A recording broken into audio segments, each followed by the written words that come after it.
I'm Joseph Kopser, and welcome to another episode of Catalyst Talks. We are looking at how people are adapting to the future change of work, and we cannot do that without literally talking about how we get to work. So I am honored today to have Marie-France Laurin of Netlift to talk about an organization called the Association for Commuter Transportation that actually put together a workshop, a workbook, if you will, on how to get to work. So Marie, thank you for being here. How are you doing today? I'm doing great. Thank you for having me today. Absolutely. Well, it's an important subject because getting back to work literally means we're getting back to work either physically or virtually. So go ahead and, we're just 10 minutes. So give kind of a short history of what you're working on, and then we'll talk about the workbook of supporting commuters. So I'm a Chief Development Officer, and I work for an organization called Netlift. We are a carpooling and HOV parking management solution. So we work with organizations, we work with universities, hospitals, public transit authorities, cities, and we provide them a solution of organized and really structured carpooling program. And we have the added bonus of being able to enforce the HOV parking.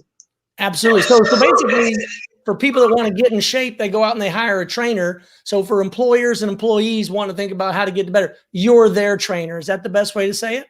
Yeah, actually, we meet with them, and we have really a collaborative approach where we understand what their needs are, and we match the carpooling for them. We do all the matching, the routing, and make sure that their organization have a system that is robust, agile, and flexible. So tell me a little bit more about your involvement in the Association for Commuter Transportation, and who are the kind of groups that are involved? So for the Association of Commuter Transportation, I was lucky enough to be selected to be in the Impact Program of 2020. So we met with all the leaders of the future in the TDM world. And TDM, for those that are tuning in that don't know what that means? It's for the transport demand managers. So it's for all the other solution of mobility that you can find available to your organization. Yeah, and there's so much information that's out there that groups like yours really help facilitate that. And the Organization for Commuter Transportation does that as well. So David Strauss, the executive director, talked about the need to be able to better support the members, member companies, and employees. You basically, as I understand, stepped forward and said, I will help you organize this information. So tell us about the workbook that you all built. So basically, I was lucky enough to work really closely with David Strauss to really put that document together. We had a big group of about 30 to 40 people that really support that initiative and put their feedback, their elements in there to make sure that we provide that we provide the book that really has an objective vision of all the different modes of transportation.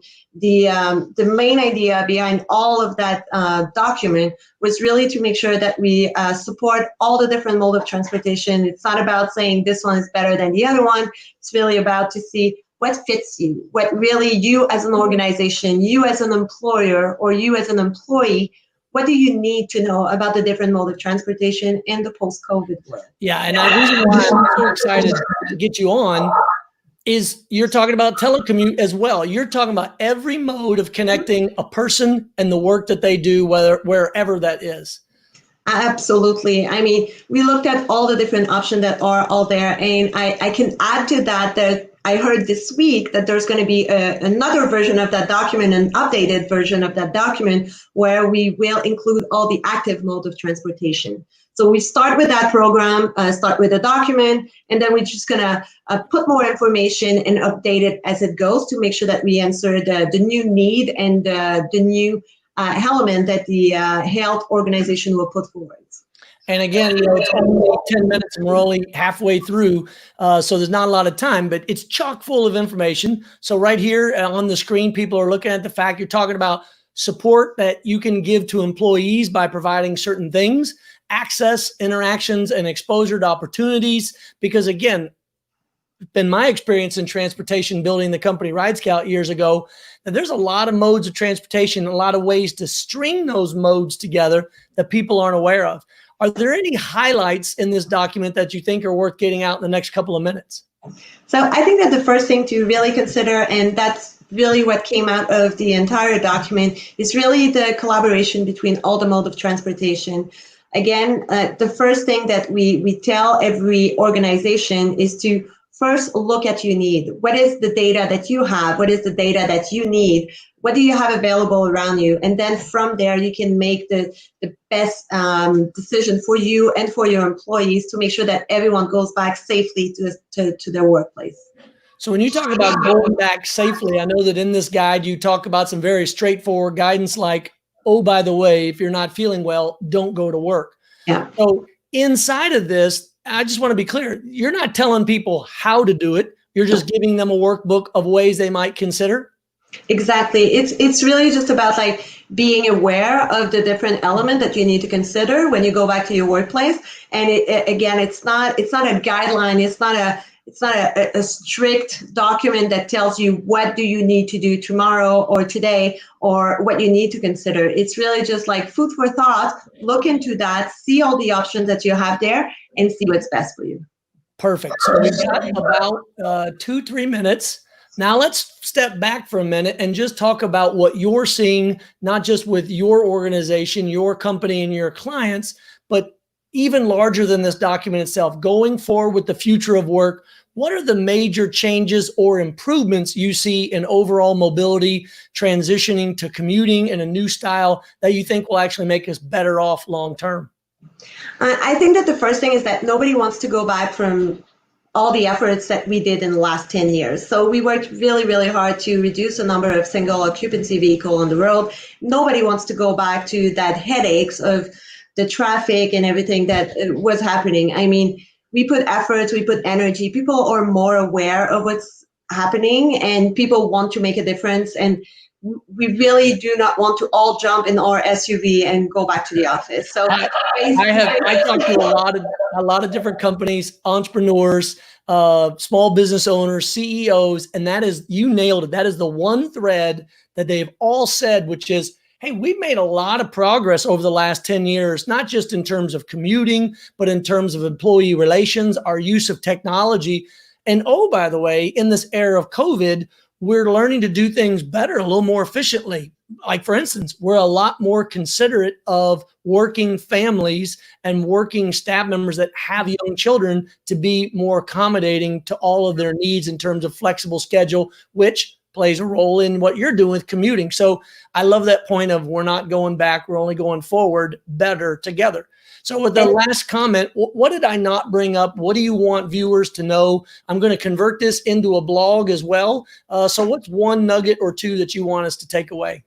I think that even if it's a difficult and a challenging time right now, I think everyone is open to see what is out there, what are the options for them. And I think that having the discussion with your employees or with your employer and just to present what could work for you, how do you see it?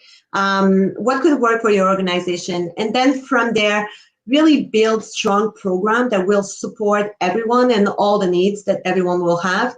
And really just please don't go back to single occupancy vehicle, because at the end of the day, you'll have another problem, which is parking, because nobody has enough parking to accommodate every single occupancy vehicle on the road. So let's not move the problem from one place to the other, and let's just continue to work forward having a more sustainable mobility options. Well, one of my big takeaways, I hope that people realize going forward in this new, changing world of the workforce that we have, that we can have flexible schedules, meaning we don't have to shove everyone in at 9 a.m. and make everyone go home at 5 p.m. to be much more accommodating. And you're right. The idea of the employee to go back to their employer, to their first level supervisor and have that very frank conversation and say, look, let's talk about the changing future of work and how I might be able to incorporate a more flexible schedule. So Marie, I hope everybody gets a chance to take a look at this document. I'll drop a link in it. I'll also put this on LinkedIn.